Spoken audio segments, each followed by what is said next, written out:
నమస్తే ఫ్రెండ్స్. నేను మీ Shravani Harsha. Welcome back to our channel. ఇవాళ కథలోకి వెళ్ళబోయే ముందు మీ అందరికీ ఒక చిన్న రిక్వెస్ట్ అండి. నాకైతే చాలా రోజుల నుంచి చాలా కామెంట్స్ అయితే వస్తున్నాయి. "అక్క వీడియో ఒకటి పెట్టు చాలు. వాయిస్ ఓవర్ ఇస్తే చాలు. పక్కన మీ వీడియో వద్దు. కొంచెం డిస్టర్బెన్స్‌గా ఉంది చదువుకోవడానికి" అని చెప్పేసేసి కొన్ని కామెంట్స్ అయితే వస్తున్నాయి. అయితే నాకు కూడా పర్సనల్‌గా ఇంట్రెస్ట్ ఏం లేదండి వీడియో పెట్టాలి అని చెప్పేసి. నాకున్న కెమెరా ఫియర్ వల్ల వీడియో చదివేటప్పుడు కూడా చాలా ఇబ్బందవుతుంది. చాలా చోట్ల నేను మిస్టేక్స్ చదవటం, వీడియోలో చూసుకోగానే నాకేమో అయిపోయి నేను సరిగ్గా చదవలేకపోవడం, ఇలా చాలా జరుగుతున్నాయి.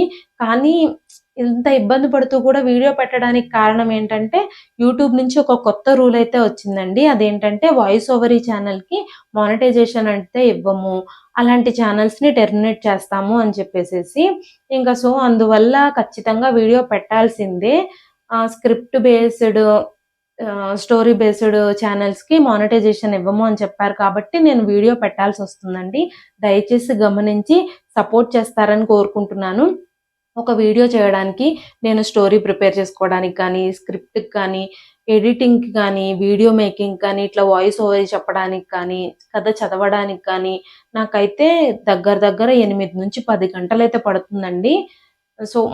వీడియో మొత్తం ప్రిపేర్ అవ్వడానికి నాకైతే దగ్గర దగ్గర 8 గంటలు పడుతుంది. కొంచెం పెద్దవైతే కొంచెం హ్మ్. ఇదైతే ఒక 10 గంటల దాకా టైం పడుతుందండి. నేనెంత కష్టపడినా కూడా మీరు సపోర్ట్ చేస్తేనే నా వీడియోకి రీచ్ ఉంటుంది. అర్థం చేసుకొని సపోర్ట్ చేస్తారని ఆశిస్తున్నాను. థాంక్ యూ సో మచ్ అండి. ఇప్పుడైతే మనం కథలోకి వెళ్ళిపోదాము. నమస్తే ఫ్రెండ్స్. నేను మీ Shravani Harsha. Welcome back to our channel. ఇవాళ మన కథ 'సరైన శిక్ష'. కథని చివరి వరకు వినండి. నచ్చితే గనక ఖచ్చితంగా తప్పకుండా ఒక్క లైక్ చేయండి. ఈ కథ పైన మీ విలువైన స్పందనని కామెంట్ రూపంలో మాకు తెలియజేయండి. కొత్తవారు ఎవరైనా చూస్తున్నట్టయితే మన ఛానల్‌ని సబ్స్క్రైబ్ చేసుకోండి. అంతేకాకుండా యూట్యూబ్‌లో కొత్తగా వస్తున్న హైప్ ఆప్షన్ అయితే క్లిక్ చేసి హైప్ పాయింట్స్ ఇవ్వడం మాత్రం అస్సలు మర్చిపోకండి. మీరిచ్చే లైక్‌లు, కామెంట్‌లు ఇంకా ఈ హైప్ ఆప్షన్స్ అనేవి మన వీడియో రీచ్‌ని పెంచుతాయి. అంతేకాకుండా మరెన్నో మంచి మంచి కథలు మీకు చదివి వినిపించడానికి నన్నెంతగానో ప్రోత్సహిస్తాయండి. మనమైతే ఇప్పుడు కథలోకి వెళ్ళిపోదాము. సూర్యప్రకాష్ ఒక గొప్ప వ్యాపారవేత్త. తన ముఖం, తను ప్రయాణించే కారు, తను నివసించే బంగ్లా, తను ధరించే బట్టలు తన విజయానికి చిహ్నాలుగా కనిపిస్తూ ఉంటాయి. అందరూ గౌరవించే స్థాయిలో ఇప్పుడాయనున్నారు. కానీ ఆయన లోపల హృదయం మాత్రం చాలా చెడ్డది. నారాయణరావు గారు ప్రభుత్వ పాఠశాలలో హెడ్ మాస్టర్‌గా పనిచేసేవారు. పార్వతమ్మ గారు ఒక గృహిణి. వాళ్ళిద్దరికీ 3 పిల్లలు. పెద్ద కొడుకు సూర్యప్రకాష్, రెండో కొడుకు దిలీప్, ఇంకా ఒక కూతురు స్వప్న. నారాయణరావు గారు స్వయంగా స్కూల్ టీచర్ అవ్వడంతో ఆయన తన కొడుకుల్ని చాలా క్రమశిక్షణతో పెంచారు. పార్వతమ్మ గారు కూడా పిల్లల విషయంలో చాలా శ్రద్ధ వహించేవారు. ఉదయాన్నే నారాయణరావు గారు స్కూల్‌కి రెడీ అయి వెళ్ళిపోయేవారు. ఆయన తన పిల్లలతో పాటు స్కూల్లోని ప్రతి పిల్లాడి పట్ల శ్రద్ధ చూపించేవారు. వాళ్ళకి చాలా విలువలు నేర్పిస్తూ ఉండేవారు. ఉదయాన్నే ఇంటి పనులన్నీ చేసుకొని పార్వతమ్మ గారు పిల్లల్ని స్కూల్‌కి వెళ్ళడానికి రెడీ చేసేవారు. స్వప్నకి జడలు వేసి, పిల్లలకి బాక్సులు కట్టి, వాళ్ళు స్కూల్‌కి వెళ్ళిపోయిన తర్వాత మిగిలిన ఇంటి పనులన్నీ చేసుకునేవారు. సూర్యప్రకాష్ చిన్నప్పటి నుంచి చదువులో ముందుండేవాడు. తనెప్పుడూ స్కూల్‌లో ఫస్ట్ వస్తున్న కారణంగా తను చాలా గర్వంగా ఉండేవాడు. దిలీప్ ఏమో చాలా అల్లరి చేసేవాడు. అప్పుడప్పుడు నారాయణరావు గారి దగ్గర తన్నులు కూడా తినేవాడు. పార్వతమ్మ గారు దిలీప్‌ని చాలా ముద్దు చేసేవారు. చిన్న కొడుకు అవ్వడం వల్ల ఆవిడకి తనంటే చాలా ఇష్టం. తను ఏమడిగితే అది వండి పెట్టేవారు. ఎంత అలసిపోయినా కూడా దిలీప్ ఏమన్నా అడిగితే ఆవిడ చేయకుండా ఉండేదే కాదు. పార్వతమ్మ గారికి చిన్న కొడుకంటే చాలా ఇష్టం. నారాయణరావు గారికి మాత్రం క్రమశిక్షణగా ఉంటూ, బాగా చదువుతూ, ప్రతి ఎగ్జామ్‌లోనూ ఫస్టొచ్చే సూర్యప్రకాష్ అంటే ఆయనకి చాలా ఇష్టం. పెద్ద కొడుకుని ఆయన చాలా అభినందిస్తూ, ఎంకరేజ్ చేస్తూ ఉండేవారు. ఆ రోజు దీపావళి. అందరూ ఆ రోజంతా చాలా సంతోషంగా గడిపారు. పార్వతమ్మ గారు రకరకాల స్వీట్లు, పిండి వంటలు చేసి పిల్లలకి తినిపించారు. నారాయణరావు గారు పిల్లలకి కొత్త బట్టలు కూడా తీసుకొచ్చారు. అందరూ కలిసి దేవుడికి పూజ చేసి దండం పెట్టుకున్నారు. అంతేకాకుండా టపాసులు కూడా పేల్చారు. కానీ ఆ రోజు వాళ్ళ జీవితంలో చాలా విచారకరమైన సంఘటన జరిగింది. నారాయణరావు గారు అదే రోజు రాత్రి గుండెపోటుతో మరణించారు. పార్వతమ్మ గారు ఆవిడకొచ్చే పెన్షన్ డబ్బులతోనే అప్పటినుంచి కుటుంబాన్ని నడిపించాల్సొచ్చింది. వాళ్ళ జీవితంలో చాలా శూన్యత ఆక్రమించేసింది. పార్వతమ్మ గారు ధైర్యంగా తన పిల్లలకి ధైర్యం చెప్పి ముందుకు నడిపించడానికి చాలా ప్రయత్నాలు చేశారు. కాలం గడిచే కొద్దీ వారు తమ హృదయాలకి నచ్చజెప్పుకొని ఎవరి పనుల్లో వాళ్ళు పడ్డారు.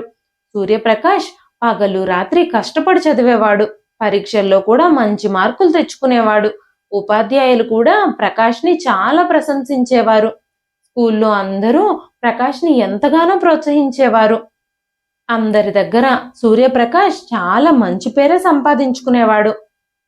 కానీ దిలీప్ మాత్రం మామూలుగా చదివేవాడు. తను ప్రతి పరీక్షలోనూ 60% మార్కులు తెచ్చుకునేవాడు. తన ఇంటికొచ్చి, అమ్మా, నేను 60% మార్కులు తెచ్చుకున్నాను ఈ పరీక్షలో అని తన తల్లితో చెప్పినప్పుడు పార్వతమ్మ గారు దిలీప్ని ఎంతగానో ప్రోత్సహించేవారు.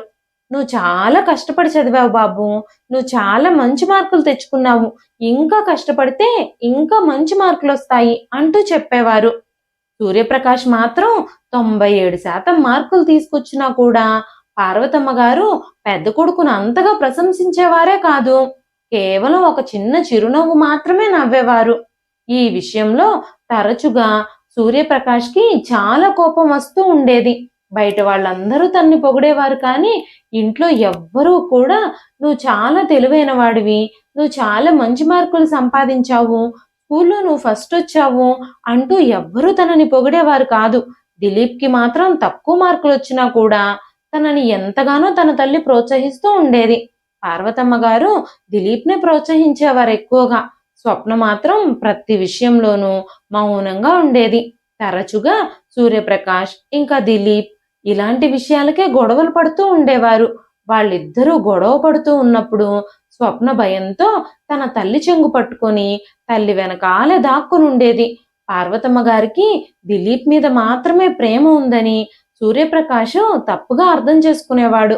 ప్రకాష్ ఎప్పుడు మంచి మార్కులు సంపాదించినా, ఏ అవార్డు పొందినా కూడా దిలీప్ తల మీద చెయ్యి వేసి, పార్వతమ్మ గారు, అన్నయ్యని చూడు ఎంత బాగా చదువుతున్నాడో, నువ్వు కూడా అలా బాగా చదివి మంచి మార్కులు తెచ్చుకోవాలి, అందరిలోనూ మంచి పేరు తెచ్చుకోవాలి అంటూ చెబుతూ ఉండేవారు. నారాయణరావు గారు బ్రతుకున్నప్పుడు సూర్యప్రకాష్ సాధించిన ప్రతి విజయానికి ప్రకాష్ని ఎంతగానో అభినందించేవారు. తనని వెన్నుతట్టి ప్రోత్సహించేవారు. కానీ ప్రకాష్ విజయం సాధించినప్పుడల్లా ఆ విజయం తాలూకు సంతోషం కన్నా తనకి తన తల్లి దగ్గర నుంచి కావలసినంత ప్రశంస రావడం లేదని ఇప్పుడెప్పుడూ బాధపడుతూ ఉండేవాడు. తన తండ్రిని ఎప్పుడూ జ్ఞాపకం చేసుకుంటూ తన తండ్రిని చాలా మిస్ అవుతూ ఉండేవాడు. మెల్లమెల్లగా రోజులు గడిచే కొద్దీ ప్రకాష్ తన తమ్ముడు దిలీప్ మీద చాలా అసూయ పెంచుకున్నాడు. తన హృదయం అంతా కఠినంగా రాయిలాగా మారిపోయింది. సమయం గడిచిపోతూ ఉంది. ప్రకాష్ 10వ తరగతిలో ప్రవేశించాడు. ప్రకాష్ తన క్లాసులో ఎప్పుడు ఫస్ట్ వచ్చినా కూడా తల్లి నుంచి అదే చిరునవ్వు వస్తూ ఉండేది తప్ప ఎలాంటి ప్రశంస గాని ప్రోత్సాహం గాని వచ్చేదే కాదు. ప్రకాష్కి ఇది అస్సలు నచ్చేది కాదు. ఆవిడెప్పుడూ దిలీప్నే ప్రశంసించడం ప్రకాష్ అస్సలు తట్టుకోలేకపోయేవాడు. అప్పుడే ప్రకాష్ ఒక నిర్ణయం తీసుకున్నాడు. ఆ ఇల్లు వదిలేసి వెళ్ళిపోవాలి అని. ఎలాగైనా సరే జీవితంలో విజయం సాధించాలి అని ప్రకాష్ ముంబై వెళ్ళాలి అని నిర్ణయించుకున్నాడు. అది చాలా పెద్ద నగరం. అక్కడైతే చాలా అవకాశాలు దొరుకుతాయి. చేయడానికి చాలా పనులు కూడా ఉంటాయి. ప్రకాష్కి కూడా తన జీవితంలో చాలా కలలున్నాయి. తన జీవితం గురించి చాలా పెద్ద ప్రణాళికలు వేసుకున్నాడు. 10వ తరగతి పూర్తయిన తర్వాత స్నేహితుల మద్దతు తీసుకుని ఇంటి నుంచి వెళ్ళిపోయి ముంబైలో ఒక ప్రింటింగ్ ప్రెస్లో పనిచేయడం ప్రారంభించాడు. ప్రకాష్ ఉదయం పూట చదువుకుంటూ, సాయంత్రం ప్రింటింగ్ ప్రెస్లో పనిచేస్తూ, రాత్రిపూట నిద్రపోతూ తన రోజు మొత్తాన్ని చాలా ప్రణాళికాబద్ధంగా నిర్వహించడానికి మంచి టైం టేబుల్ వేసుకున్నాడు. ఒక రేస్ లాగా తన జీవితం విశ్రాంతి లేకుండా కొనసాగుతూ ఉంది. మొదటి సంవత్సరం తను చాలా కష్టపడ్డాడు. రెండో సంవత్సరం కాస్త మెరుగ్గా మారింది. మూడో సంవత్సరం నుంచి తనకి ఇంకా ఎక్కువ డబ్బులు రావడం ప్రారంభించాయి.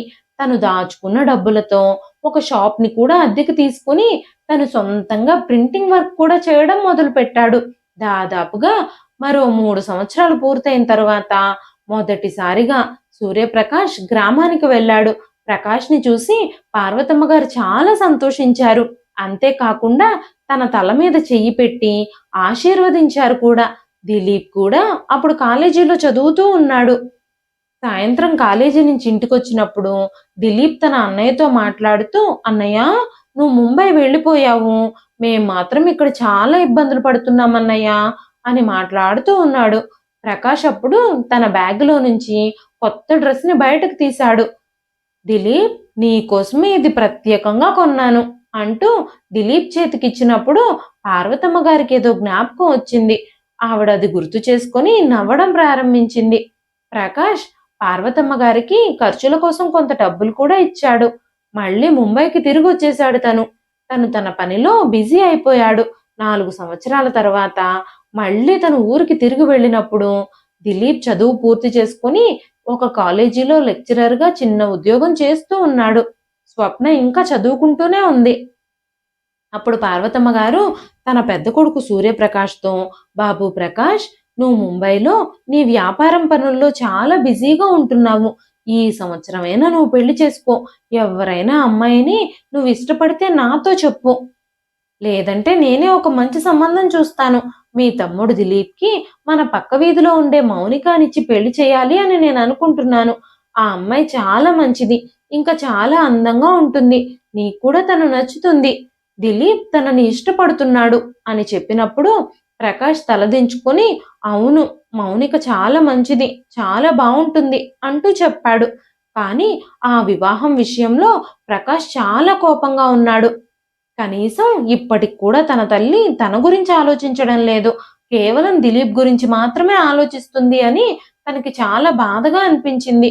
కానీ పార్వతమ్మ గారు కొడుకు మీద ప్రేమ ఉన్నా, ఆ ప్రేమ, పొగడ్తల వల్ల తన తలకెక్కి తనని పాడు చేస్తాయేమోనని కొడుకును పొగిడేవారు కాదు. కానీ ఆ విషయం సూర్యప్రకాష్ అర్థం చేసుకోకుండా తన తరఫున అపార్థం చేసుకోవడం మొదలుపెట్టాడు. ఆ కోపంతోనే ప్రకాష్ అక్కడి నుంచి తిరిగి వెళ్ళిపోయాడు. ఆ తరువాత తన పనిలో పూర్తిగా బిజీ అయిపోయాడు. తన పనిని ఇంకా ఇంకా అభివృద్ధి చేశాడు. వేరే చోట్ల కొన్ని కొన్ని బ్రాంచులు కూడా తెరిచాడు. దుబాయ్ నుంచి, వేరే దేశాల నుంచి కూడా కొత్త క్లయింట్లు, కొత్త ఆర్డర్స్ కూడా రావడం మొదలయ్యాయి. దేశ విదేశాలకు సంబంధించిన ఆర్డర్లు తీసుకొని పని చేయడం ప్రారంభించాడు. జీవితం వేగంగా మారింది. ఇప్పుడు ప్రకాష్ మనసులో ఉన్న ప్రతి కల నెరవేరుతూ వచ్చింది. అదే సమయంలో సూర్యప్రకాష్ కూడా తన ఇష్టానుసారంగా తనని ప్రేమించిన ఒక అమ్మాయిని పెళ్లి చేసుకున్నాడు. రూప చాలా అందమైంది, తెలివైంది. అంతేకాకుండా చాలా ధనవంతుల కుటుంబానికి చెందిన అమ్మాయి. రూప తండ్రి ప్రకాష్ తెలివితేటలు, కష్టపడి పనిచేసే తత్వము చూసి ముచ్చటేసి రూపని తనకిచ్చి పెళ్లి చేశాడు. ప్రకాష్ ముంబైలోనే పెళ్లి చేసుకున్నాడు. తన పెళ్లికి తన కుటుంబ సభ్యుల్ని, గ్రామస్తుల్ని కూడా పిలిచాడు. తన తమ్ముడికి ఫోన్ చేసి తను పెళ్లి చేసుకోబోతున్నాను అని, పెళ్లి డేట్ కూడా ఫిక్స్ అయ్యింది అని, పెళ్లి కార్డ్‌ని వాట్సాప్‌లో పంపిస్తున్నాను అని చెప్పాడు. పార్వతమ్మ గారు, దిలీప్, ఇంకా స్వప్న పెళ్లి సమయానికి అక్కడికొచ్చారు. సూర్యప్రకాష్ వేదిక మీద కూర్చునున్నాడు. స్టేజి కింద తన తల్లి, తమ్ముడు, చెల్లెలు కూర్చునున్నారు. ఇప్పుడు తను కలిగి ఉన్న స్థితి తన సొంత మనుషుల్ని కూడా అపరిచితులుగా, పరాయి వాళ్ళుగా మార్చేసింది. కొన్ని నెలల తరువాత దిలీప్ కూడా మౌనికను పెళ్లి చేసుకున్నాడు. ఆ పెళ్లితో పార్వతమ్మ గారు చాలా సంతోషంగా ఉన్నారు. కొన్ని రోజుల తర్వాత ప్రకాష్‌కి దిలీప్ నుంచి ఒక ఫోనొచ్చింది. "అన్నయ్య, నేనొక కోచింగ్ సెంటర్‌ని తెరవాలి అని ఆలోచిస్తున్నాను. నువ్వు నాకు ఎలాగైనా సహాయం చేయాలి. నాకు మార్గనిర్దేశం చేస్తే, నాకు కొంచెం డబ్బులు కూడా సహాయం చేస్తే నాకు చాలా మంచి జరుగుతుందన్నయ్య. ఆ డబ్బుల్ని నేను మళ్ళీ తిరిగిచ్చేస్తాను" అంటూ చెప్పాడు. ప్రకాష్ తన తమ్ముడికి ఇష్టం లేకపోయినా కొంచెం డబ్బులు కూడా పంపించాడు. అప్పుడప్పుడు ప్రకాష్ తన కుటుంబ సభ్యులతో ఫోన్‌లో కూడా మాట్లాడుతూ ఉండేవాడు. కాలక్రమంలో స్వప్న పెళ్లి కూడా జరిగిపోయింది. ప్రకాష్ తన కుటుంబంతో, వ్యాపారంతో బాగా బిజీ అయిపోయాడు. తను తన తల్లిని, తమ్ముణ్ణి చూడ్డానికి కూడా ఊరికి వెళ్ళడం పూర్తిగా తగ్గించేశాడు.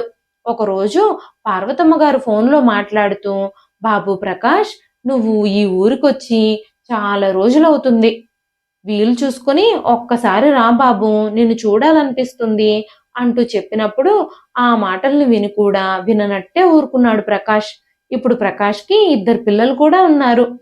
తన జీవితం చాలా విజయవంతమైన బాటలో సాగుతూ ఉంది.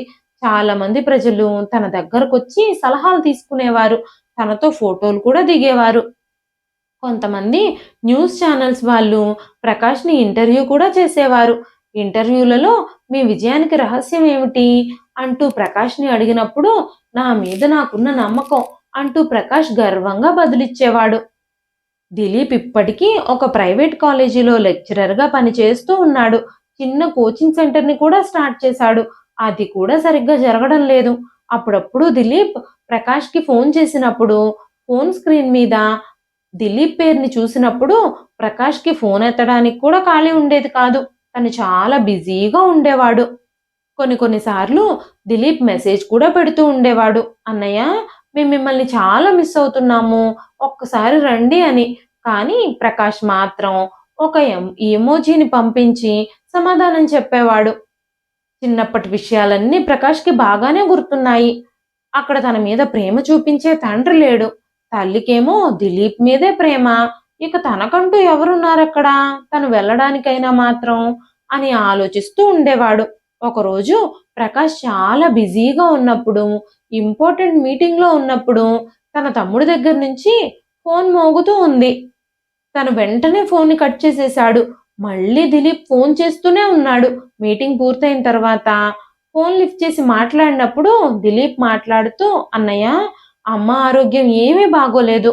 తనకి తలలో ఒక కణితి ఉందని వైద్యులు చెప్పారు.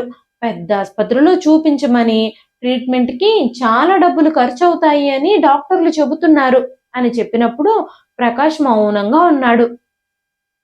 కొంచెం సేపటి తర్వాత ప్రకాష్ మాట్లాడుతూ, "దిలీప్, నేను చాలా బిజీగా ఉన్నాను. ఇప్పుడు నేను ఊరికి రాలేను. నేను గనక ఊరికొస్తే నా వ్యాపారం చాలా నష్టపోతుంది. నాకిప్పుడు చాలా ఇంపార్టెంట్ మీటింగ్స్ అన్నీ షెడ్యూల్ చేసున్నాయి" అని చెప్పి ఫోన్ పెట్టేశాడు.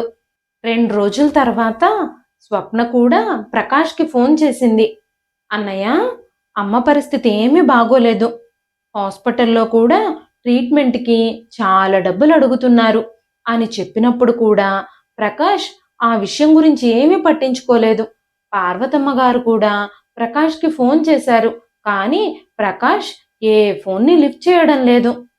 ఒకరోజు వరుసనే దిలీప్ నుంచి, స్వప్న నుంచి ఫోన్‌లొస్తూనే ఉన్నాయి. ప్రకాష్ ఒక ఇంపార్టెంట్ మీటింగ్‌లో ఉన్నాడు. ఆ తరువాత తన ఫోన్‌కి ఒక మెసేజ్ కూడా వచ్చింది. "అన్నయ్య, అమ్మ మనకింక లేదు.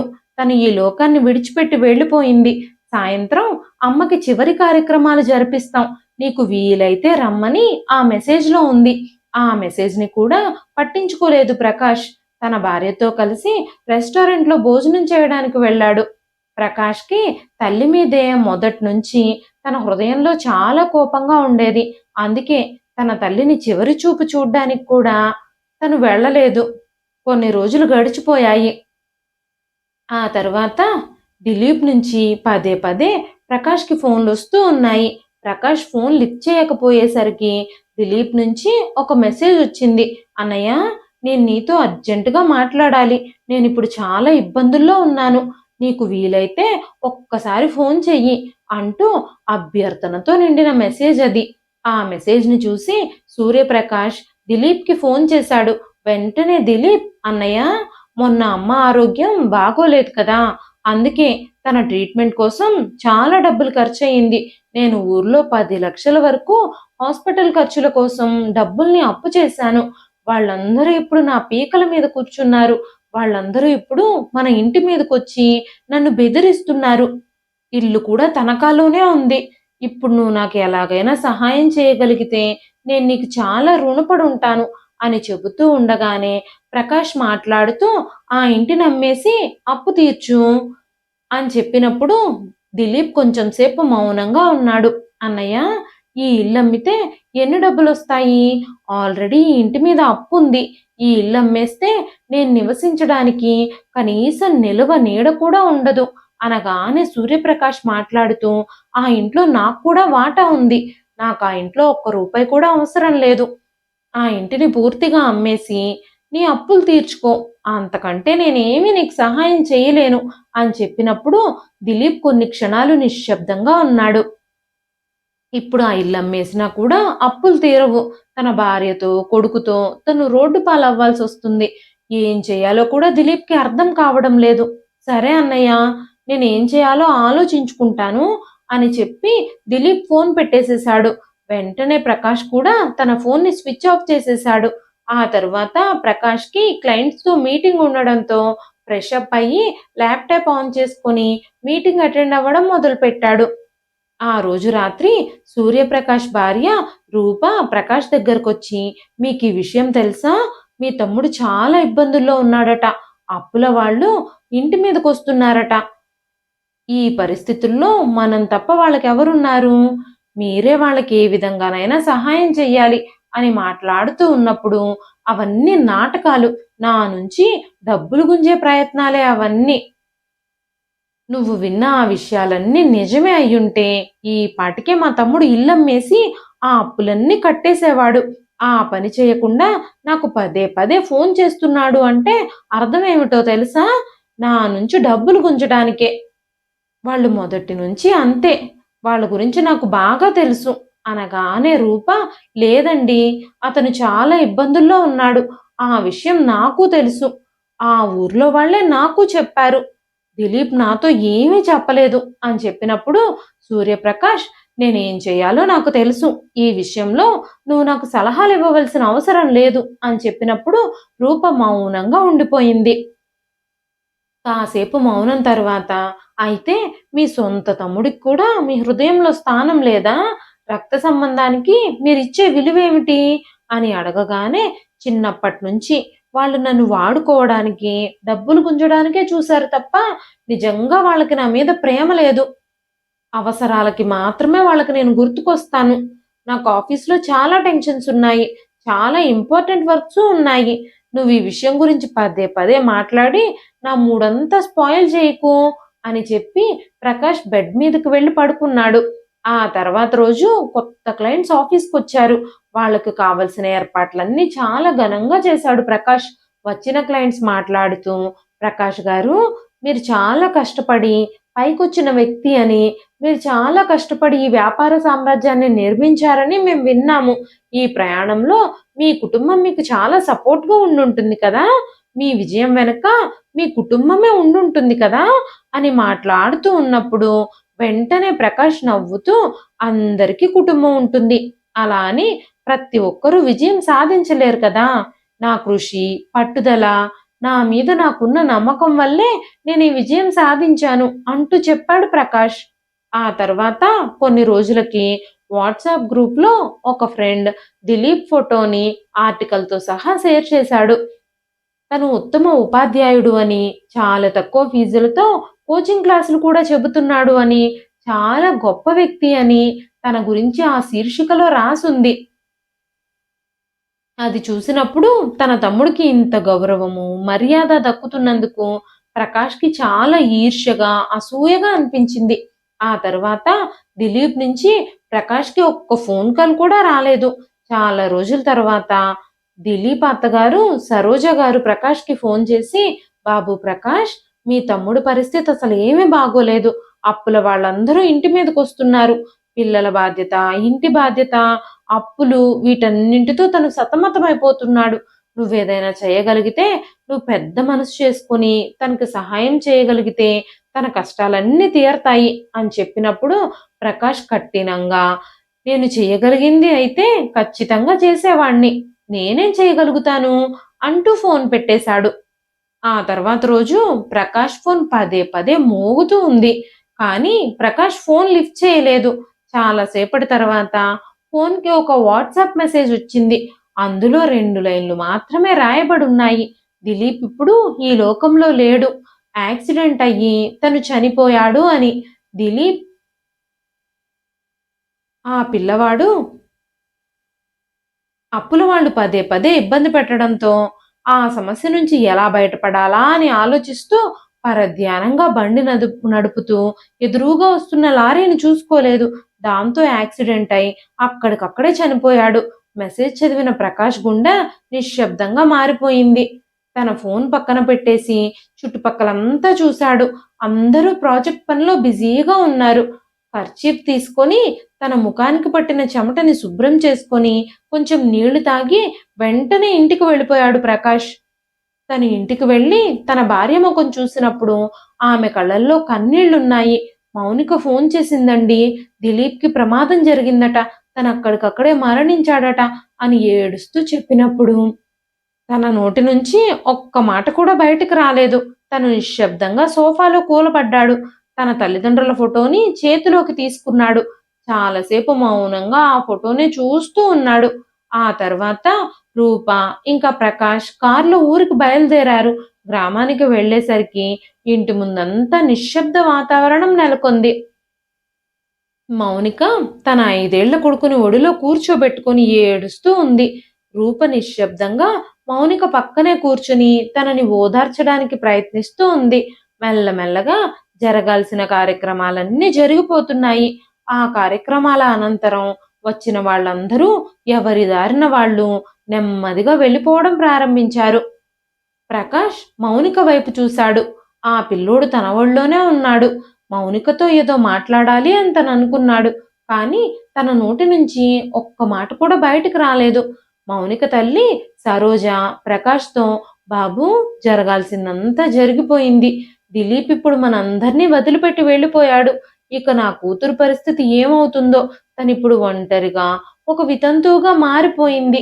ఇప్పుడు తనకి ఎవ్వరి మద్దతు లేదు అని చెబుతూ ఉన్నప్పుడు ప్రకాష్ ఏమీ మాట్లాడకుండా మౌనంగానే నిలబడి చూస్తూ ఉన్నాడు. అలాంటి పరిస్థితుల్లో ఉన్న మౌనికని చూసి కూడా ప్రకాష్‌కి వాళ్ళ మీద జాలి కలగలేదు. మౌనంగా రూపని తీసుకొని అక్కడి నుంచి వెళ్ళిపోయాడు. ఇంటికొచ్చిన తర్వాత రూప, ఏవండీ, ఇప్పుడు మౌనిక వితంతువుగా మారింది. మౌనికకి, తన బిడ్డకి మనమే అండగా నిలబడాలి. తనని అలా అనాథలా వదిలేస్తే ఎలాగా? అయినా తనకి మనం తప్ప ఇంకెవరున్నారు అంటూ మాట్లాడుతూ ఉంది. అయినా సరే ప్రకాష్ ఏమీ మాట్లాడకుండా మౌనంగా గదిలోకి వెళ్ళిపోయాడు. 2 రోజుల తర్వాత దిలీప్ అత్తగారు సరోజ గారు ప్రకాష్‌కి ఫోన్ చేశారు. బాబు ప్రకాష్, ఇక్కడ మౌనిక పరిస్థితి అసలు ఏమీ బాగోలేదు. అప్పుల వాళ్ళందరూ ఇంటి మీదకొస్తున్నారు. నా కూతురు ఒంటరి ఆడది. పైగా ఇప్పుడు వితంతువుగా మారింది. సహాయం చేయడానికి ఇప్పుడు తనకికెవరున్నారు? ఎలాగైనా సరే ఈ అప్పుల ఊబిలో నుంచి తనని కాపాడండి. తనకి, తన కొడుకుకి ఒక దారి చూపించండి అని చెప్పినప్పుడు ప్రకాష్ నెమ్మదిగా, అత్తయ్య, ఇప్పుడు నా ఫైనాన్షియల్‌గా నా పరిస్థితులు కూడా ఏమీ బాగోలేదు. అయితే నేను ఖచ్చితంగా ఏదో ఒకటి ఆలోచిస్తాను అని చెప్పినప్పుడు సరోజా గారు ఏమీ మాట్లాడలేక ఫోన్ పెట్టేశారు. ఆ తర్వాత అప్పుల వాళ్ళ బాధపడలేక మౌనిక ప్రకాష్‌ని కలవడానికి ప్రకాష్ ఆఫీస్ దగ్గరికి వెళ్ళింది. అప్పుడు ప్రకాష్ ఆఫీస్‌లో లేడు. ఫారెన్ డెలిగేట్స్‌తో ఒక ఇంపార్టెంట్ మీటింగ్‌లో హోటల్‌లో జరుగుతూ ఉండడంతో తను ఆ హోటల్‌లో ఉన్నాడు. రిసెప్షనిస్టు ఫోన్ చేసి, మీ తమ్ముడు భార్య మౌనిక మిమ్మల్ని కలవడానికి ఆఫీస్‌కొచ్చింది అని చెప్పినప్పుడు ప్రకాష్, సాయంత్రం 4 గంటలకల్లా నా మీటింగ్ అయిపోతుంది. అప్పటికి హోటల్ రూమ్ నంబర్ 205కి రమ్మని తనతో చెప్పండి అని చెప్పి ఫోన్ పెట్టేశాడు. మౌనిక అక్కడే 3 వరకు వెయిట్ చేసి ఆ తరువాత రిసెప్షనిస్ట్ చెప్పిన హోటల్‌కి ఆటోలో బయలుదేరింది. మౌనిక అక్కడికి చేరుకునేసరికి దాదాపుగా 4 అయింది. అప్పటికే ప్రకాష్ మీటింగ్ కూడా పూర్తయిపోయి హోటల్ రూమ్‌లో మౌనిక కోసం ఎదురు చూస్తూ ఉన్నాడు. మౌనిక హోటల్ రూమ్ గది తలుపులు తట్టినప్పుడు ప్రకాష్ తలుపులు తెరిచాడు. మౌనిక లోపలికి వెళ్ళినప్పుడు ప్రకాష్ తనకి కూర్చోమని చెప్పాడు. తను కుర్చీ తను కుర్చీలో కూర్చుని కన్నీళ్లతో, బావగారు, ఒక్కసారి మా పరిస్థితిని అర్థం చేసుకోండి. పసిబిడ్డతో నేనెక్కడికని వెళతాను? అప్పుల వాళ్ళు నా ఇంటి మీదకొస్తున్నారు. మీ అమ్మగారి ఆరోగ్యం కోసం నా భర్త అందిన చోటల్లా అప్పులు చేశాడు. ఇప్పుడు నేను ఆయన్ని కూడా పోగొట్టుకుని చాలా ఇబ్బందులు పడుతున్నాను. ఆయన ఉండగానే ఆ ఇంటిని అమ్మేశారు. ఇప్పుడు ఆ ఇంటిని కొన్నవాళ్ళు మమ్మల్ని ఇంట్లో నుంచి ఖాళీ చేయించేశారు. ఆ డబ్బుతో అప్పులు ఏమాత్రమూ తీరలేదు. మేమిప్పుడు అద్దె ఇంట్లో ఉంటున్నాము. నాకు కనీసం ఆ ఇంటి అద్దె కట్టడానికి, నా బిడ్డని, నన్ను పోషించుకోవడానికి ఏ ఆధారమూ లేదు అని ఏడుస్తూ చెప్పింది. మౌనిక కన్నీళ్ళని చూసినప్పుడు ప్రకాష్‌లో ఉన్న రాక్షసుడు నిద్రలేచాడు. చాలాసేపు ఆలోచించి తన మనసులో ఉన్న క్రూరమైన, కుటిలమైన ఆలోచనని బయట పెట్టాడు. అప్పుడే ప్రకాష్ మౌనికతో మాట్లాడుతూ తనకి దగ్గరగా జరిగి కూర్చుని, "నీ మీద నాకెప్పటినుంచో కోరికుంది. మీ పెళ్లి జరగడానికంటే ముందుగానే నేను నిన్ను ఇష్టపడ్డాను. కానీ మా అమ్మ నిన్ను మా తమ్ముడికిచ్చి పెళ్లి చేసింది. నిన్ను చూసిన ప్రతిసారి నిన్ను పెళ్లి చేసుకోలేకపోయానే అన్న కోరిక నన్ను వెంటాడుతూ ఉంటుంది. ఇప్పుడు నువ్వు నా కోరిక తీరిస్తే నేను నీ ఇబ్బందులన్నీ తీరుస్తాను. నా తమ్ముడు ఎలాగూ చనిపోయాడు. నీవిప్పుడు ఒంటరిగానే ఉన్నావు కదా! నేను నీకు అండగా ఉంటాను" అని చెబుతూ ఉన్నప్పుడు ఆ మాటల్ని వింటూ ఉంటే మౌనికకి ఒళ్ళంతా తేళ్ళు, జర్రులు పాకినట్టుగా అనిపించింది. వెంటనే మౌనిక ఆయన పక్క నుంచి దూరంగా జరిగింది. అప్పుడు ప్రకాష్ మౌనికకి ఇంకా దగ్గరగా జరుగుతూ, "నువ్వెందుకింత ఆలోచిస్తున్నావు? నాకేం తక్కువయిందని? అందం, ఆస్తి, హోదా, డబ్బులు అన్నీ ఉన్నాయి. నువ్వు గనక ఒప్పుకుంటే నీ కష్టాలన్నీ కూడా తీరిపోతాయి" అని మాట్లాడుతూ మౌనిక చేయి పట్టుకున్నాడు ప్రకాష్. వెంటనే మౌనిక కోపంగా ప్రకాష్‌ని లాగిపెట్టి చెంపదెబ్బ కొట్టి తన చెంప పగలగొట్టింది. "నాకు మీ మీద చాలా గౌరవం ఉంది బావగారు. మీరిలా చెయ్యొద్దు. అనవసరంగా మీ మీద నాకున్న మర్యాదని దిగజార్చుకోవద్దు" అని చెబుతూ ఉన్నప్పుడు, "నాకే నీతులు చెప్తున్నావా నువ్వు? నేనిప్పుడు నిన్నేం చేసినా అడిగేవాళ్ళే లేరు. నువ్వు ఎక్కడికి వెళ్లి చెప్పుకుంటావు? నువ్వు నన్నే చెంపదెబ్బ కొడతావా? నువ్వెంత? నీ బ్రతుకెంత?" అంటూ తనని బలవంతం చేయడానికి ప్రయత్నిస్తూ ఉన్నాడు. మౌనిక తప్పించుకోవడానికి చాలా ప్రయత్నించింది. కానీ తను చేసిన ప్రతి ప్రయత్నము విఫలమైపోయింది. చివరికి తను ఓడిపోయి లొంగిపోక తప్పలేదు. ప్రకాష్ పశువులాగా తన కోరిక తీర్చుకున్నాడు. మౌనిక ఏడుస్తూ అక్కడి నుంచి వెళ్ళిపోయింది. ప్రకాష్ కూడా ఆ రోజు రాత్రి ఇంటికి వెళ్ళిపోయాడు. తనకి తన తమ్ముడు భార్య విషయంలో చేసిన పనికి కొంచెం కూడా పశ్చాత్తాపం లేదు. తప్పు చేశాను అని కూడా తను ఫీల్ అవ్వడం లేదు. కానీ ఆ రోజు నుంచి ప్రతి రాత్రి తన తమ్ముడు కలలోకొచ్చి తనకు నిద్ర కూడా పట్టడం లేదు. ప్రతి రాత్రి దిలీప్ కలలోకొచ్చి తన అంత్యక్రియలు జరిగిన స్థలానికి రమ్మని, అక్కడ తన కోసం ఒక నిధిని దాచుంచానని రోజు కలలో కనబడి తనకి చెబుతూ తనని నిద్ర కూడా పోనివ్వడం లేదు. తను చేసిన పనికి తన తమ్ముడు తనని బెదిరించాలి, లేదంటే కలలోకొచ్చి బాధపడాలి, లేదంటే భయపెట్టాలి. కానీ ఏదో నిధి దాచుంచాను, అంత్యక్రియలు జరిగిన చోటికి ఎందుకు రమ్మంటున్నాడో ప్రకాష్‌కి ఎంత ఆలోచించినా అర్థం కాలేదు. తన తమ్ముడు నిజంగానే తన కోసం ఏదైనా నిధి దాచుంచాడేమో! తన భార్యాబిడ్డలకి సహాయం చేస్తానని ఆ విషయం గురించి తన దగ్గరకొచ్చి కలలో తనకి చెబుతున్నాడేమో అని ప్రకాష్ అనుకున్నాడు. ఎలాగైనా సరే ఆ నిధిని సొంతం చేసుకోవాలి అని దుర్బుద్ధి కూడా పుట్టింది తనకి. దిలీప్ కలలో చెప్పినట్టుగా ఒకరోజు అర్ధరాత్రి దిలీప్ అంత్యక్రియలు జరిగిన ప్రదేశానికి చేరుకున్నాడు ప్రకాష్. ఆ ప్లేస్ కోసం అక్కడంతా వెతికాడు. అక్కడెక్కడైనా ఏ లంకె బిందెలో, వజ్ర వైడూర్యాలో దాచిపెట్టున్నాయేమో, ఎక్కడైనా తవ్వాలేమో అని చుట్టుపక్కలంతా వెతికాడు. చాలాసేపు వెతికినా తనకి ఎలాంటి ఆనవాళ్ళు దొరకలేదు. చాలాసేపటి తర్వాత కొంచెం దూరంలో తెల్ల చీరలో మౌనిక ఏడుస్తూ అక్కడే కూర్చుని కనిపించింది. ప్రకాష్ తన దగ్గరకు వెళ్ళి తనతో అసభ్యంగా మాట్లాడుతూ, "ఆ రోజు హోటల్ నుంచి వెళ్ళిపోయేటప్పుడు నన్ను పోలీసులకు పట్టిస్తానని, నా పరువు తీస్తానని, చేసిన తప్పుకి కుమిలి కుమిలి ఏడ్చేలా చేస్తానని శపథాలు చేశావు కదా! ఇప్పుడేం చేశావు? నేను చేసిన పనికి నీ దగ్గర ఎలాంటి ఆధారాలు, సాక్ష్యాలు లేవు. నన్నెలా శిక్షిస్తావు నువ్వు? నువ్వింకో జన్మెత్తినా నువ్వు నన్నేమీ చెయ్యలేవు" అంటూ మాట్లాడుతూ ఉండగానే అక్కడికి పోలీసులు, ఊరు జనాలు అందరూ వచ్చారు. ఊరు జనాలందరూ ఇంతవరకు ఎంతో మంచివాళ్ళలా నటిస్తూ, తమ్ముడు చనిపోగానే మరదల విషయంలో నువ్వు పశువులా ప్రవర్తించడానికి నీకు కొంచెం కూడా బుద్ధి లేదా? నీలాంటి వాడిని రాళ్లతో కొట్టి చంపేయాలి. కన్నతల్లి అనారోగ్యంతో ఉంటేనే నువ్వు పట్టించుకోలేదు. తమ్ముడు చనిపోతే తన కుటుంబానికి అండగా కూడా నిలబడకుండా ఇలాంటి ఘాతుకానికి పాల్పడతావా? అంటూ అందరూ నానా మాటలు అన్నారు. తను చేసిన పనికి పోలీసులు తనని అరెస్ట్ చేశారు. కోర్టు ప్రకాష్కి 10 సంవత్సరాల కఠిన కారాగార శిక్ష విధిస్తూ తన ఆస్తిలో 20% భాగాన్ని తన తమ్ముడు కుటుంబానికి ఇచ్చేలా తీర్పు చెప్పింది.